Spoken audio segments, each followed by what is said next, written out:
This week on Painting Lines. Ruud was great at winning with dignity, but can he learn to lose with grace? I don't even know whether to call these Rublev losses upsets or not. Welcome to the Painting Lines podcast, your one-stop shop for all things tennis. Join Erik and Aidan in their discussion for updates on news and pop culture, and from hot takes to betting, they've got you covered. Ready?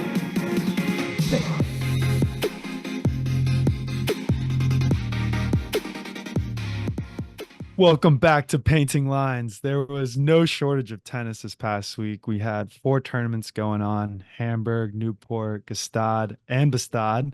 And what a week, too. We saw Nadal back in a final. Fils took down the defending champ Zverev in his home country.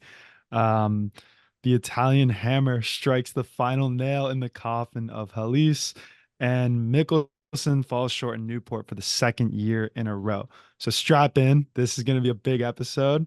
Aidan, why don't we start with you with all this tennis this week?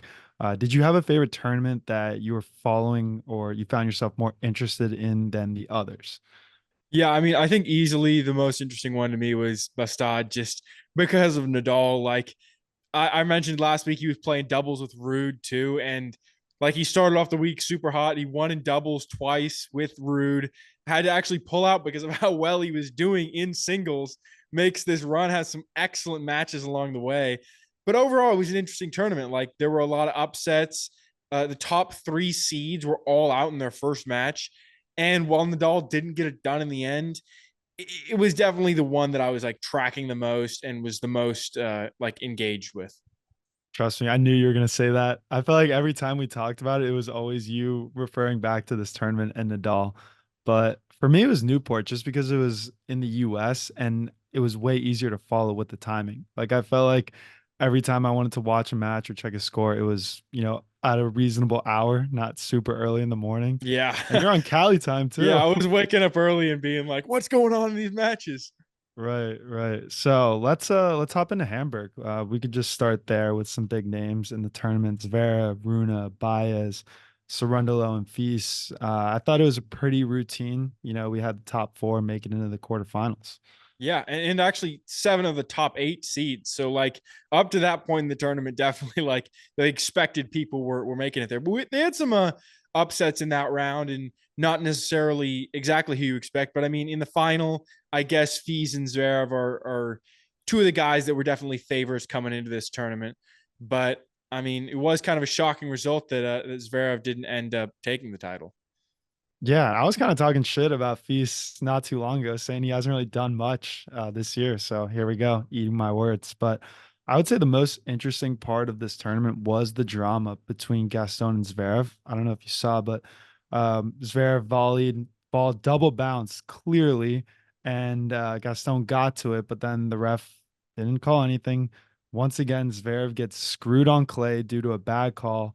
So this just begs the question about instant replay in tennis. And even Casper Ruud, someone who is known for, I guess recently he's been kind of doing it more, but someone who's known for like not really getting into the sticky side of tennis, he put out a tweet and he said, "It's crazy to me that we're in 2024 and it's not possible to challenge or review calls like this." Like, what do you think? Yeah, I mean, I don't get why you wouldn't be able to. I mean, they have the cameras there, and it's like you play in other tournaments, they allow challenges of these calls. Like, why not allow it here if it's available? It just doesn't make sense to me. It's kind of like the same thing though with the electric line calls and why they aren't using those at all these tournaments. It's Mhm. like it would only improve the game to have all electric line calls, I feel like.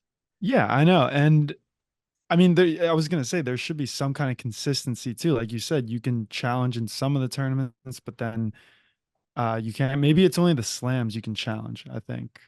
Well, I know it Or at there's like the instant US replay, not Open, like challenge, instant replay, right? yeah, maybe. Yeah, because I know like the US Open, it's like they don't even have the line callers anymore. So it's like for Yeah. that, it's like it's all computer versus Wimbledon, they have the people, so they have the challenges. So it's like I guess every place has different rules, but I mean, I think he's right. I think Ruud is completely correct. In 2024, you have access to things that will only make the game better, like having the ability to replay something like this or have electric line calls, and Mhm. not using that just seems like pointless to me.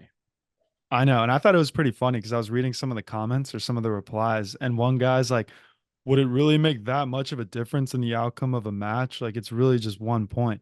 And Ruud even replied, he said, maybe it's a marginal thing to happen. Like it's not going to affect the match, but it easily could.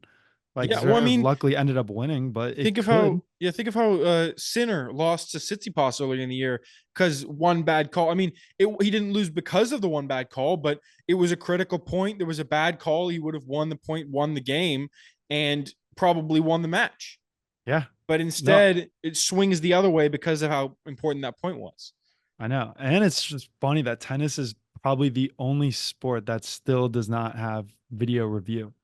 Yeah, Like even baseball, a sport that you thought that it would never come into play because they wanted to protect the integrity, America's pastime. You can review plays now, and they've made steps to speeding up the game, but added this part in that would potentially slow it down. Because the worst is watching an NFL game, and every other play is getting challenged. There's review, and it just takes so long for the refs. And that's the last thing we need in tennis, for the game to go slower. yeah. I mean, it is critical though in football because they make some bad calls. Yeah. Oh But man. yeah, All right. Let's move on to Runa. Unfortunately, he got injured this tournament, had to pull out or retire against Fils. And this was a knee injury, so it's nothing to be taken lightly, which could jeopardize his Olympic debut. And we've talked about this before about the Olympics not being as important. What are your thoughts as far as him trying to get better and make the Olympics, or just not even risk it? well, I mean, like Sam talked about when he was on, like it to tennis players is not really as important. But even with Sam, like he still wanted to go the one time. Like he didn't go after that, but it was a cool experience to go to. So I'm sure Runa wants to go to the Olympics just because it's a cool experience to be there. Maybe he doesn't care about it in the future, but it is a bummer just because it's an opportunity that only happens rarely. And it's like 4 years down the line, you assume Runa will be up there in the rankings and will qualify to go to the Olympics, but you never know what's going to happen. So it's always a bummer when you miss an opportunity like that. Yeah, I know. I wonder why he didn't go to the last one. If it was a Well, I qualifying mean, thing or he was how old really is he? injured. How old was he? He was 18, right? Yeah, so something Yeah. like he I may feel have like he just was been too still young. I relevant. He was a mean, relevant player. was he in 2020? Where was Runa ranked? I don't We'll, know off the we'll top yeah, of my we'll head. check in. We'll check back in with on that. Yeah. Um, but yeah, let's move on to the final. I thought it was a fantastic match. We had Fils beating Zverev, and Zverev was the defending champ. It was also a thriller too, third set tiebreaker. It was also pretty cool because I don't know if you saw the speech or just his post game interview, and Fils had to underarm serve in the last set because he said he was cramping, and the German crowd just completely booed him. And then he ended up winning the point and just did one of those like, yeah, give me that, like, what's up? And so that was pretty baller for a young kid, 20-year-old to just clutch up and take that victory in a hostile German crowd after trying to underarm serve. Yeah. I mean, that you got to be cramping pretty bad if you're like, I can't even serve at this Yeah. point. But I mean, it's impressive that he was able to fight through that and win the point if that's how bad he was feeling. Yeah, and that was his second title too. So he won Lyon back in 2023. Okay. Yeah. So this is his biggest title then, right? Because this is an Yeah, ATP 500, not a 250. yeah, So that's definitely. So definitely hopefully, a positive step for his career. I mean, like you were saying, like, he wasn't necessarily having an excellent year this year, but it's like you still got to consider like he's so young. It's like mhm. he has so much time to develop. He could have take a full year off and come back and still be a young player on the tour, to be honest. Yeah, no, I know. And I think if you're on Bear, you're probably starting to feel the pressure of Fils coming to be that number one French player. Yeah, 100%. Yeah. All right. Let's go Hall of Fame Open over in Newport. This was my favorite tournament, as I mentioned before, not only because I got to actually watch the matches, but because my boy Opelka made it to the semis after being injured for a whole year. He had two Mm. wrist surgeries, and it's great to see him back in this, like his first tournament back in the semis, because usually with the surgeries, they kind of mean the beginning of the end. At least that's what we saw with Del Potro and team as far as wrists. But excited to see him. Even our boy Sam Query had a little comment called "Bot Girl Summer." Get it? Because he's He's a the serve serve bot. bot. Yeah. He's a serve bot. Yeah. Yeah, no, I thought it was great to see him out there. Yeah. I mean, and also it makes sense that you would like this tournament more because you like watching grass tennis more, right? I love it. I Yeah. love it. So like it's you have a couple of different options that this week of surfaces, and so it makes sense, I guess, to watch the one on grass. Yeah, one thing I will say about Opelka is I wonder if this semis run was just because the surface, just because the grass may have helped out his serve a little more with the skipping. Like I'm curious to see how he'll play during hard court season and if he'll just get a wild card bid to the US Open, even Yeah, though I mean, we'll yeah. see. We'll see in my bet of the week what I think is going to happen Oh, with all right. him. All right. uh, Yeah. And then he took down Manarino too, who was the defending champ. yeah, I feel kind of bad for Manarino. I mean, speaking of like French players, like Manarino had literally a career season last year in 2023, had a great year, and then in 2024 he just has not been doing very well. Like last year, it seems like he like squeezed every last bit out of his game, and now he's playing like the what 37-year-old that he is, and so Jeez. it's a little bit looks like it's on the downturn for him. Yeah. I wonder if we'll see him playing in challengers or if he'll just hang it up before he gets to that point. I don't know. I don't know. We'll see. I guess only time will tell, and Exactly. there won't Exactly. be a lot left. Yeah. Uh, Marcos Giron, he won. He won Newport. This was his first title. He was previously 0-2 in finals, most recently losing to Tommy Paul in Dallas and then losing to Nakashima out in San Diego. This was great for Marcos. I feel like as a 29-year-old, I didn't even realize he was that old, 29, 30, to get his first title in the US. I think that's great. Yeah. I mean, I think it's just really cool that a guy for anyone to get their first title. Like, Mhm. I mean, over the weekend in another sport, Formula One, a guy won his first Formula One race, and it's like, yeah, it would have been cool for the other guy that was like up there to win it, but it's like for the to get your first win at the highest level, like for Giron, he now has won a top level ATP event. He's going to have that for the rest of his life. Like that's a really cool thing, especially when Michelsen had championship point against him. So this was a tight match, wasn't a walkover for Giron here, and he's going to have that accomplishment for the rest of his career. Yeah, no, speaking of Mickelson, he didn't win, but at least he got to back up his ranking by accumulating the same points, making it to the finals again, despite not winning. Yeah, I mean, like you said, he backed up his ranking, and he's been on the tour essentially for like a full year now. I remember last year we talked about him like he exploded onto the scene in this tournament. Like he was nobody before this tournament, and now after a full year, he's ranked number 61 on the tour. So I think that's very solid for him only being 1 year into his career essentially, and I feel like he can only go up from here really.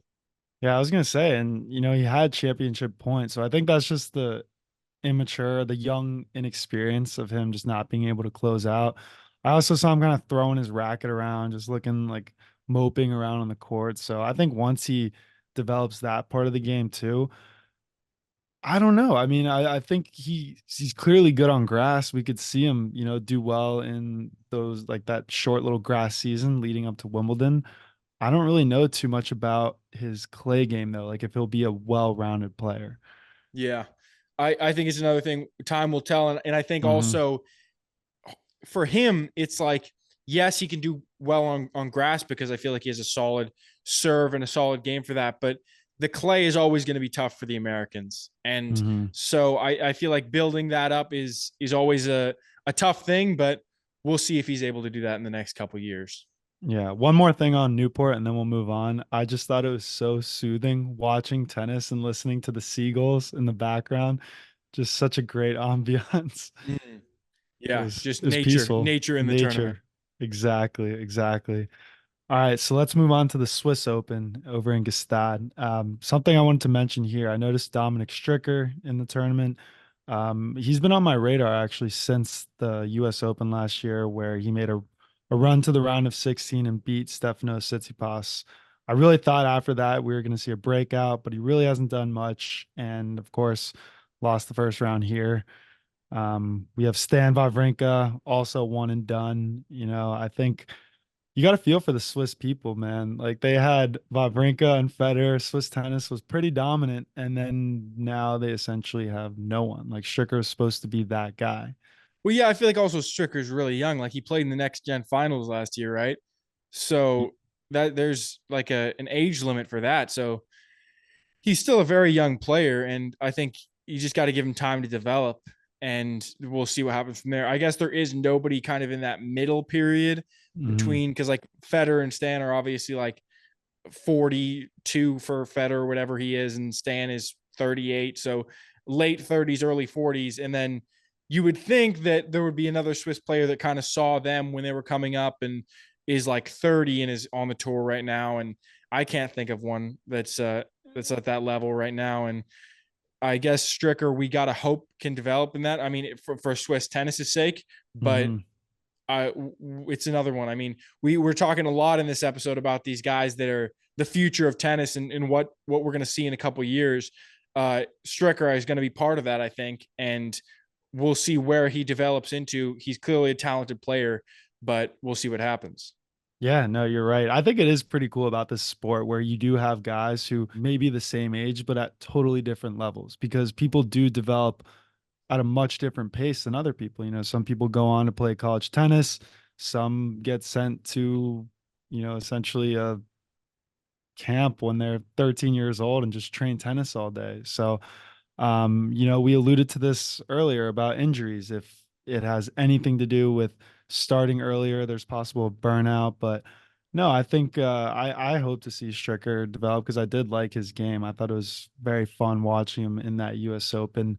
It's crazy for such a small country, Switzerland producing like two Grand Slam champions, two of the Yeah, top people. Just multi-time Grand Slam yeah, champions too. multi exactly. All right. Moving on to FAA. We saw him in a quarterfinal, which is good to see. Yeah, I mean, speaking on FAA, like he's also still a young guy, but I think he almost had the opposite of what Manarino had. Like 2023 was a terrible year for him. I mean, you look at where he was at the end of 2022, and he was at really a peak in his career. And then last year, he just had a really bad trough. And I think that can be a tough thing because everybody's career kind of has ups and downs. Like, unless you're really one of the top guys, like you have good years and bad years. And even for the top guys, it's like you look at, think of our best seasons draft. It's like, it's not like Djokovic every single season he was better than he was the year before. It's like Mhm. some years are his best years. So it's like for FAA in 2022, he had a peak year. And then the fact that it was immediately followed by a year that was a dip in level makes it seem much worse, I think. But now he's kind of building back up and having like a mediocre sort of year, and he's in the top 20. So I think that's a solid thing to see from him. And I think it's just when you have such a great year like he did in 2022, there's the separation in level of the next year, and the expectations that are brought in from 2022 can make that bad year seem even worse. Yeah, definitely. And from what it sounded like, so are you kind of saying that you can have a player who has very, very good years and then very, very bad years, and then you can have a player who is like pretty average throughout, and they would kind of average out to have the same career essentially? Would Well, that make sense? no, I don't think that's necessarily true because I feel like if you had a guy that sat at like 30 in the world Hmm. for 10 years, that wouldn't be that great of, I mean, it would be a great career in terms of being a Yeah. tennis player, Yeah. but it wouldn't be that like noteworthy of a career, really. Like you wouldn't really talk about that guy that much. Uh-huh. But if you have a guy that has great years and slightly worse years, I think you would talk about him more like FAA. Like he had a great year in 2022, bad year in 2023, and is having a mediocre year this year. I think that what I'm more saying is that just there is variance in how Yeah. people play from year to year. Like Tiafo had a great year Mhm. in 2022 as well, or yeah, 2022 as well. No, that was actually this last year, wasn't it? Where he got to 10 in the world. Yeah, the semifinal run, right? To the US Oh no, Open. so that was 2022 when he made the Okay. semifinal of the Yeah. US Open. Yeah. Yeah. So he was doing great then, and then he's kind of dipped down, and because of the expectations we put on him and the separation from his top level, we're like he's having a terrible year right now. But if he starts playing slightly better, we'll look at him and be like, oh, he's still like top 30 in the world or whatever. It's like Mhm. that's not bad. It's just we always view them based on like their past and what we have built up in our minds of how well they should play. Right, right. And I think like because we remember we did that episode on the greatest comebacks, and I think or I hope, in a couple of years we can speak about FAA and Tiafo and mention this as their biggest comeback, like have as them, pretty much at their peak, dropping off significantly and then building it back up. Like it's not going to be a drastic comeback, but it's that gradual, like FA to the quarters. If this were 2022 and we were looking at them, or 2023, we'd be like, oh, wow, like that's expected. Now it's, wow, he made it to the quarters. Yeah, it's like good job, FAA. Like you got Yes. a couple match wins together. Yeah. Yeah. But Yeah. yeah. All Anyway, right. How about the Italian hammer? He took down Tsitsipas. Tsitsipas could not handle that big Berrettini serve. And I thought he did a really good job of setting himself early in points, serving to his backhand, because we all know Steph's backhand return is, pretty bad. And then and then he followed it up with, he followed up that weak return with just either like a 1-2 put away or just a winner from the base or the service line, sorry. So it's kind of like clockwork for Berrettini. Big serve and then, one or two shots finishing up the point. But it was still pretty close. Close match. The hammer prevailed. yeah. I mean, I think it's a big win for him just in terms of having a win over Tsitsipas now, just because when you play a guy and you haven't beaten them before, there's always going to be kind of that mental block there. And then once you break through, you can have maybe the floodgates open and all of a sudden starts to even up. Like look at what happened with Sinner and Medvedev. Medvedev beat him the first 6 times they played, and then Sinner beat him 1 time, and all of a sudden beat him 4 more times in a row. Yeah, and then couldn't get it done this past Yeah, Wimbledon. yeah. What? If he But was if he was healthy though. yeah, no, you're right. You're right. Not to throw salt on Steph's wound here, but he also had a pretty absurd comment this week about being asked who his biggest rival is on tour, and he said Carlos Alcaraz. Huh. That's quite the pick. Yeah, it's quite the pick because he hasn't beaten him once. Yeah, I feel like usually I feel like what you're saying, yeah, which I agree with, is when you're talking about a rival, it's someone that you kind of go back and forth with.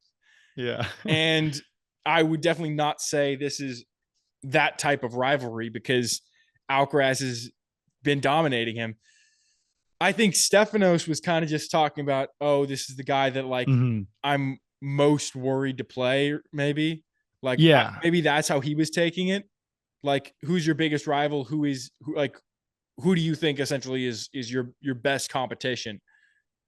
Whereas maybe it should have been like they should have asked him, who do you think you have the best matches with? I don't know. Yeah, I know. I think you're right. I think he just kind of took it. He didn't, because obviously English isn't his first language. So to him, rivalry may not mean the same thing as it does. And he probably just misconstrued the question to be like, yeah, who's the biggest threat on tour?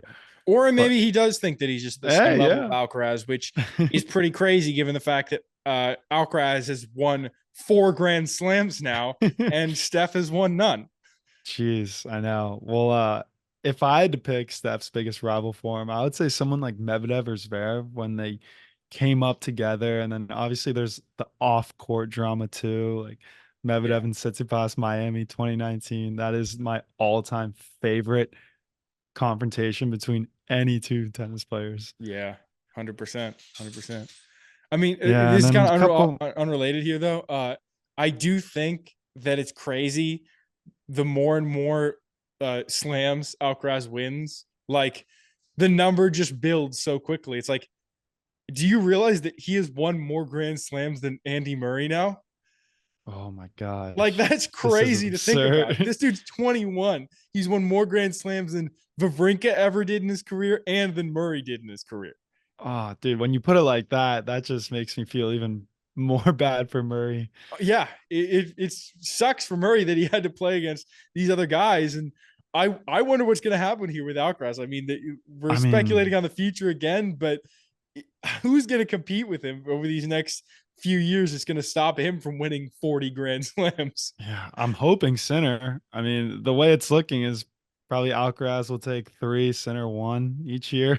Yeah, I mean that's how it was. What with Nadal and Federer in Yeah, 2005 to 8, it was like yeah. they Federer won 3 and Nadal won the The French. French. Yeah. Yeah. Well, other notable things to mention. My boy Struff Waffle, he made it into the semis. I feel like we don't talk about him enough this year. He's just, there. That's about it. And then Yeah. the other thing that's pretty notable, but very anticlimactic, was the final. Berrettini beat Hallis. I think it was like 6-2, 6-3. Yeah. I mean, but that is his second title of the season, right? Yeah, no, it was also on clay. So we know this guy, or we think of him as a grass player, but he's 2 titles this year on clay. It's pretty Yeah, but interesting. I mean, just with that, I feel like he's kind of quietly having a very solid year since he's been back on the tour. Like, he's 16-5 in 2024. Like, you look at some other guys, like I was talking about Manarino earlier. Manarino's like 7-18 or something like that. Oof. Yeah. And it's like, you look at Berrettini and you're like, oh, I don't really know what to expect from him because he wasn't on the tour for a while. But 16-5 is very solid. Like, and having 2 titles, not many people have 2 titles. It, this year. So it's like that's very solid. Yeah, yeah, yeah. And that's another guy who's kind of having a slight comeback Yeah, from injury. 100%, 100%. We'll see what happens these next couple of years, and if he can get back to that top level of being like a top 10 level guy, and maybe being in another Slam final, like Yeah. maybe he's going to be a guy that can compete with Alcaraz for like a Wimbledon title. Yeah, that'd be great to see. Great to see. So why don't we head over to Bastad and talk some Nordea Open? So Nadal opened up his match or his tournament against Leo Borg, who is Bjorn Borg's young son. And I saw a pretty cool video of Nadal probably 10 years ago. And he was being asked in an interview what player he would want to play against who's no longer playing. So like any person ever. And he said Bjorn Borg. So I thought this was kind of funny. Obviously not the same Bjorg, but got it done. Handled his business against the Bjorg. Bjorg. Bjorg. I thought it was Borg, but uh anyway, Tomato, yeah. tomato. Yeah, I mean, I think it is kind of cool to see that next generation of player coming up. And I feel like you look at Borg and he was probably thinking when he was growing up, like, who's the one guy I would want to play against? And Nadal was probably one of the guys he was thinking about. So it's interesting how the generations go. It's like you always wish you could play against that guy from the generation before. Yeah, yeah, I know. But then you just get his son. That Yeah, works. I exactly. want to see Djokovic's son because he was saying when in his Wimbledon loss, he was saying in his speech, basically telling his son, like, yeah, I'm gonna coach you. I Yeah. really want to. He's like, So hey, I'm gonna make you absolutely hate playing tennis. yeah.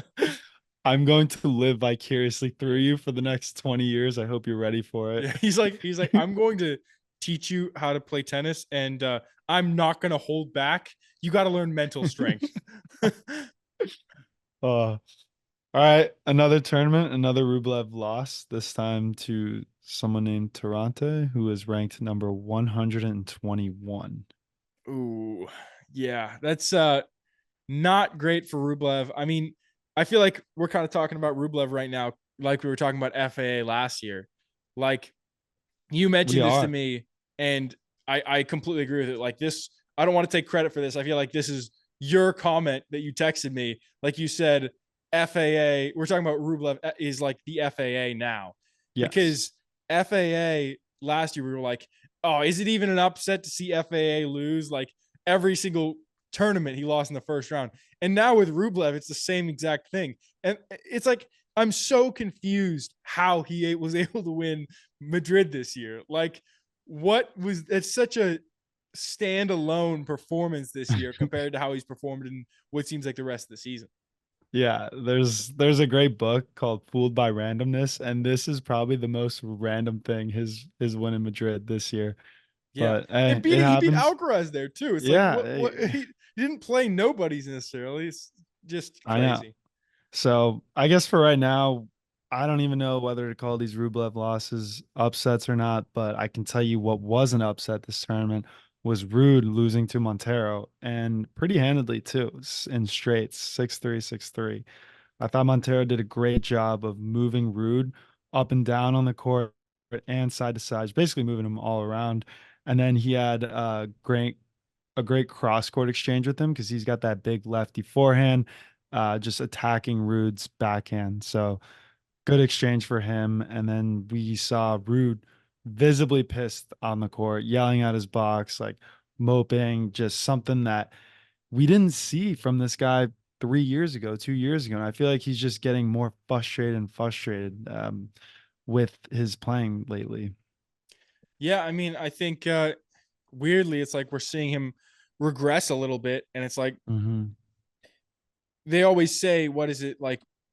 Win with dignity, lose with grace." It's Yeah. like, yeah, Rude was great at winning with dignity, but can he learn to lose with grace? And it's like sometimes I think if you can lose with grace, it can actually keep you composed and keep you in the Mm-hmm. match. Mm-hmm. It's like if you lose control of yourself and you're not curious where like you can send the match out of control and use that to your advantage.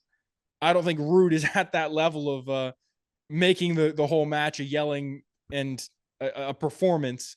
So I think Mm-hmm. he needs to be able to just be like, hey, I may lose this match, but I'm going to stay calm as I lose it. And if he's able to do that, it might actually help him stay in and win these matches. Yeah, I mean, you got to wonder if all this losing is just wearing him down. It's just that frustration boiling over.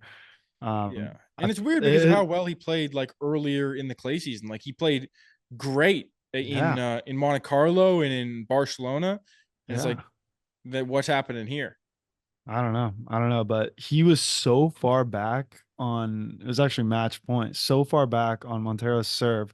He went to go return it and he ran into the side wall. Couldn't even cut Ooh. off the serve. Yeah. He should not be following Medvedev's strategy of playing 300 feet behind the baseline. Yeah, yeah, I know. All right, Aiden, I'm sure you've been chomping at the bit, just absolutely drooling, waiting to talk about Nadal in this tournament. So I will let you have the floor. Yeah, I mean, we already talked about his first round match against Borg, and then he came into the second round. It was going to be his first real test. I feel like he was playing Nori, who is no slouch of a player, takes him down, goes into the next round against Navone, and that's actually my match of the week, or Navoni, and has this 4 hour match in the quarterfinal, and incredible match. I'll break it down a little bit more detail later, but battles through him, makes it to the final after another win against and Djokovic, I want to Yeah, say, yeah. and makes it to Wally. the final and loses unfortunately against Borges, who I feel like Borges is overlooked. Like people think it's like he lost to a nobody. Borges is a solid player. No, he's solid for sure. It's just like I think really Nadal was out of steam. Like You I think Nadal wasn't prepared to play in a final this week. Yeah, so I'm on the same page. I think just the way Borges was playing Nadal was super smart too, because he's playing an older guy who had just played 4 hour match and just been really tested this whole tournament. And he just beat him at his own game. He stayed in points. He didn't make many mistakes, just was consistent and really played long, drawn out points, essentially beating Nadal at his own game. Yeah, smart way to play a guy that has Yeah. had a lot more court time than you have. Yeah, yeah, I know. Yeah, it's a bummer. Like the storybook ending wasn't there in this tournament, but I feel like that's why sports are great. It's like we love sports because you don't know what's going to happen, and sometimes the storybook ending happens, sometimes it doesn't. But that's what makes it exciting. I know. You know me, I'm not an avid Nadal fan, but I really, really wanted to see see him win this title because of something you mentioned. You would love to see him have more titles than Djokovic this Yeah, year. it And I would be thought that pretty would have been a hilarious. great stat. Yeah. But anyway, you ready to hop into segments here? Yeah, let's do it. Alrighty. What's new in tennis? What'd you see this week? This week I saw ESPN came out with their top 100 athletes since 2000, and Federer came in at number 6, while Novak and Rafa came in at 11 and 12, respectively. So we have Novak, who is arguably the greatest of all time, most major titles in history. And then we have Nadal's supremacy at the French Open being like one of the greatest sports triumphs ever, just like his absolute control. But then we have Federer's legacy and likableness, and I think that's what puts him higher than the other two, despite having less accomplishments per se. I mean, what do you think about these rankings? Yeah, I mean, just a off the top of the head question. Do you Mhm. know who was number one? Yeah, Michael Phelps. Makes sense. I understand Oh, that so you haven't makes. seen the I list? haven't seen the full list, no, Oh, but I okay, knew that gotcha. I knew that it was came out, and Could yeah, you guess 2 and 3? We Usain won't do Bolt. this all day, but no, no. Oh, he's One's a got to have been female, up there, one's a right? female, one's a male. Yeah, Usain Serena Bolt's up there. Williams, Serena Williams, and then uh, soccer. Messi. Yeah. Okay, yeah. See that makes sense. Uh-huh. But yeah, I feel like in terms of where Novak and Rafa got put in Federer being higher, I think it's because of the outside of the tennis world aspect. Hmm.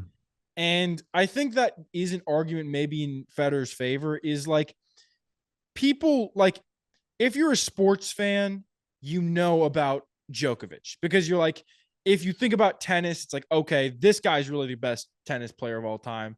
But Federer, it's like, you don't even have to know about sports to know who Federer is, really. Hmm. It's like Federer is a symbol of tennis.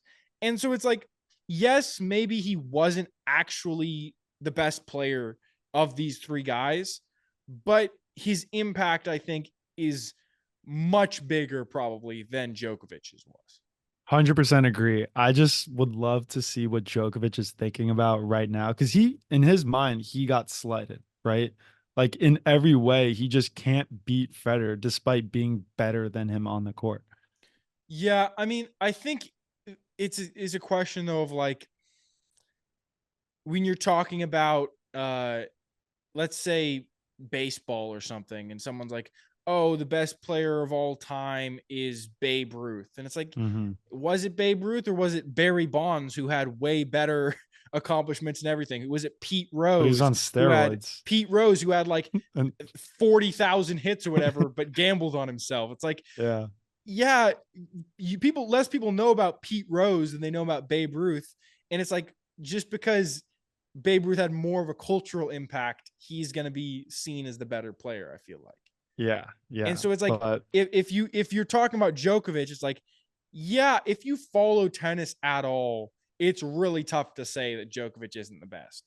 But if you mhm. don't follow tennis and you look at the two guys just based on their appearance, how they carry themselves, how they're talked about, people are going to talk about Federer. And I think Djokovic has had to start to accept that he is not never really going to be everyone's favorite player like Federer was, as much as he would maybe like that.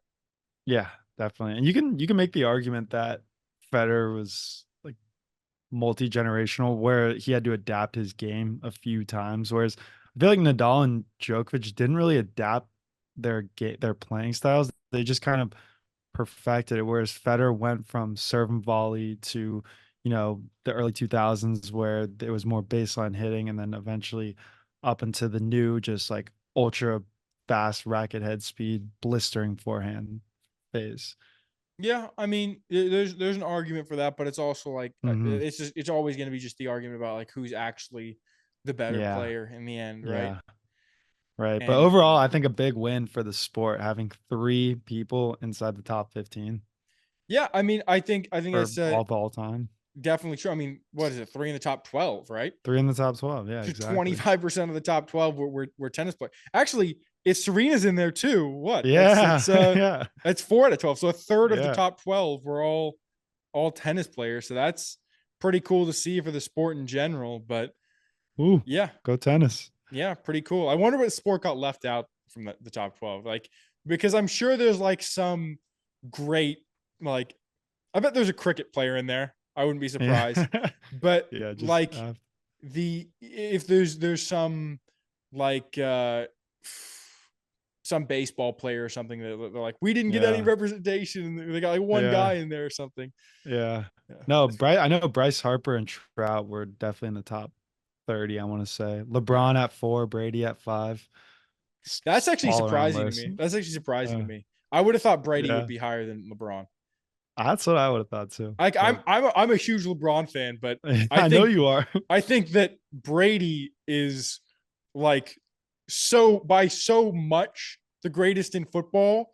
And it's like, even if you think LeBron is better, which I do, than Jordan, Mhm. it's not by as much. You know what I mean? Yeah. And it's like Yeah. that separate. It's kind of what we were talking about last week with the service. Like, shouldn't that separation mean more? Yeah. No, it should. It should. So, what did you see? What did you see in the news this week? Or Oh yeah, what's new in tennis? it's an announcement from last year, but we had the last Hall of Fame Open in Newport. They're trying to space out the calendar in the summer here, and they're moving. Canada and Cincinnati are going to be now 2-week tournaments. So I think that's interesting. It's an interesting choice to adjust the calendar like that. It's probably smart because I feel like you do see kind of burnout in the summer tournaments. And also tournaments like Atlanta and Lyon are also being retired.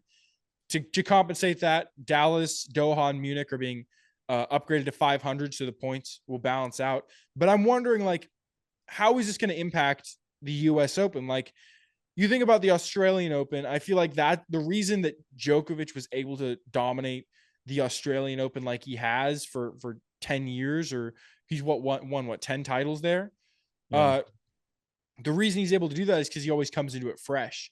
I wonder if you look at the US Open, if people are coming in more fresh, will certain players be able to win it year after year? Because I don't think we've had a back-to-back champion at the US Open since like 2008. Yeah, it is going to be sad just with Newport, especially being at the Tennis Hall of Fame and the only grass tournament in the US. And I was reading somewhere that the tournament generates 20 million in revenue for the city. So it's kind of going to be a big impact. And then Atlanta too, that's pretty upsetting. But I do think this is good just because of what you said about it allows the players to get more rest. And Cincinnati going from 1 to 2 weeks is huge because they're not trying to cram in a Masters 1000 in 1 week. Like look Yeah. at all the other ones that are spanned over 2 weeks. Maybe we'll see more Canada Cincy doubles then, rather than Ooh, how it had to be for someone like Nadal, who had to play 2 straight weeks of great tennis when he won it yeah. back to back. It's like now you have a little bit more flexibility and like more time off if you win one of them. Yeah, I gotta say, watching Nadal and Rudell or Rudal, that made me more interested in doubles. Like I was actually watching the highlights of all the doubles and was just became more interested in the game overall because it was an aspect that I overlooked for sure. Yeah. Did you see the comments about what their nickname should have been? No. They were like, "Oh, they're calling you Rudol," and the top comment was like, "I thought they should have been called Nude." Oh, that would have been bad. Yeah. I saw when he was in his post-match press conference, they told him the name. Nadal just had no clue what they were saying. Yeah. Like, what I He's don't like, "What are you understand. talking about?" And then Rude explaining, he goes, "Oh yeah, I mean we also have a Fidel, so might as well add another one." Yeah, exactly. He's like, every single person I play against, why do you have to combine my name with them? Yeah, yeah, I know. All right, how about bet of the week? Who are you taking this week? I am going with Kovacevic plus 125 over Opelka. Kind of mentioned this earlier, but I think it's just too much enthusiasm for Opelka. He's just coming back off of this long hiatus. And I honestly just think he just doesn't have enough matches played this year that he's going to be able to beat someone like Kovacevic, who's been playing a full season. And I also think, like we were kind of talking about, I don't think the serve's going to be as dominant on a hard court compared to grass. I think that's going to play a role, and I think he's going to be forced into playing some more long rallies, and Kovacevic is going to get it done. Yeah, I don't disagree. I was looking at this line because I was pretty interested in it. I just can't go against my emotion here and bet against Opelka. So I wanted some kind of action in this match. So I was looking, oh, let me see if there's going to be a tie, like what the odds are for a tiebreaker. Minus 270. So I was like, Jeez. well, I'm not betting on that because, yeah, you would think, this match, that's likely what you're going to see, Yeah. right? I mean, I get, I Opelka mean, hopefully can just hold serve and yeah, I then mean, won't. I guess you almost want to be like, hey, if the odds are that crazy, do I take no tiebreaker as the Right? option? If it's like plus 400 or something. No, it was also minus, but just not as drastic. So it was like I That's want to say minus 100, minus 110. damn. Yeah, yeah. They weren't giving us Very any fun odds freebies there. here. Yeah. No. But what about you? What'd you go for this week? I'm taking McDonald over Nakashima at plus 150. He has a 3-0 head-to-head record against him. And I wanted to go with some positive odds this week because I feel like I always take, you know, favorites and I wanted to switch it up. I just didn't really love all the other lines. Yeah, really not much to say. I'm going McDonald. I think I always allude to matchups. So I think clearly he has some kind of matchup advantage against him if he's 3-0. But then again, these wins were back in 2023 and 2021. So it could be Nakashima has gotten significantly better, but I'm hoping McDonald can use his experience and gain the upper hand. Yeah, hard to bet. Hard to bet for the first win for a guy to come, but Hmm. I think that's a reasonable bet. Yeah, it kind of was, you were thinking, oh, Sinner was 5-0 in the last five times they played against Medvedev, so he's gonna win the six. But you never know. Yeah. What about match of the week? What'd you go for here? Match of the week, going back to Newport, I took Eubanks downing Vukic in the quarters. It was a third set tiebreaker, so tight match. Eubanks won the first set pretty easily, 6-2. And then Vukic came back to win the second set, 6-4. And I love when this happens because it shows the game planning and the problem solving aspect of the other player. To lose 6-2, come back, win the second set and then make the adjustment. And it clearly shows that Eubanks was also able to make an adjustment too, because the third set went to a tiebreaker. So this is just great tennis all around. And obviously, I'm happy Eubanks won. He clutched up and made it an all American semifinals on both sides of the draw. Oh, that's pretty cool. That's pretty cool to In the see. last, yeah, in the last Newport, last American grass tournament. It's only Yeah, right. 100%. That's How very about cool. you?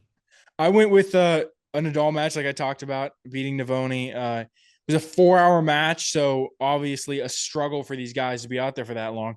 But it was a pretty insane one. There were actually 18 breaks of serve in this match, which, when you think about it, a match can be maximum what, uh, 12 games in a set. So Yeah. it's like Oh my. 36 games, at least half of them were breaks of serve. Whoa. So that's pretty nuts. Navoni started off really hot. He broke Nadal's serve 3 times in a row to start the match. So it did not look like it was going great for Nadal. But then actually Nadal he managed to climb back into the first set. Both guys had set points at some point, couldn't convert. They go to a tiebreak and Navoni gets it done. Second set, Nadal jumps out, gets an early 2 break lead, gets broken back twice, and then breaks Navoni at 5-5, takes the set 7-5. And then the final set was also just a momentum roller coaster. Navoni went up 2-0 early. Then Nadal won 5 games in a row to lead 5-2. And all of a sudden, Navoni was able to battle back to 5-5, but then eventually lost at 7-5. So just an insane back and forth match. You never knew it was going to happen. Neither guy could hold on to his serve, but I think that makes it more exciting. I feel like that makes it way more fun to watch when you don't have the big servers in the match, because you feel like anything can happen in any of the games. Oh, totally. And I feel like Nadal loves coming from behind too. Like that is just the most Nadal-esque thing to do. Get broken two times in the first set. Or what'd you say, three times? 3 times, his first three First three service games. times. Yeah, he's like, all right, I needed that. Now it's time to play. Yeah, exactly. Yeah, it was a pretty insane score line in this match.